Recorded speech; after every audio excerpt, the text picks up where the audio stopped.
נוח'בות, זה מתחיל משאלה נורא בסיסית. ממתי חל על שבויי מלחמה דין פלילי? אין דבר כזה בהיסטוריה הצבאית. מי מכניס אותם לבתי כלא? מי נותן להם זכויות משפטיות? הם בכלל נחשבים לבלתי חוקיים, לוחמים בלתי חוקיים. הדין הבינלאומי לא חל עליהם, הדין הפלילי לא חל עליהם, הדין הצבאי לא חל עליהם. כמה מחיילי הנוח'בה עד היום עמדו לדין? תזכיר לנו.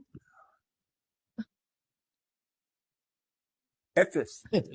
לאן זה יהיה בית משפט צבאי? לא, יעמידו אותם לדין פלילי. אתה שואל אותי, מחפשים דרך לשחרר אותם. לא יעמידו אותם לדין. זאת אומרת, אנשים באו, רצחו 1,400 ויותר ישראלים ביום אחד, אנסו, ערפו, שרפו, שדדו, וצוחקים עלינו. כן. איפה הפרקליטה? הפצ"רית? איפה כל מערכת המשפט? מה עושים? משפרים את המזון שלהם, משפרים את המזרונים שלהם, עכשיו מביאים להם את הצלב האדום. מה זה הדבר הזה? טירוף מערכות, שוב, איבדנו את המצפן, איבדנו את הצפון, ובעיקר איבדנו את המצפון. מצפון כללי, אנושי. זה שהם נתפסו על חם, שוכחים. זה שהם מחבלים, שוכחים. פתאום מגדירים אותם שוטר חמאס. שוטר חמאס, שוטר. בא לעשות סדר. כן. מי אונס מי ומי רוצח את מי.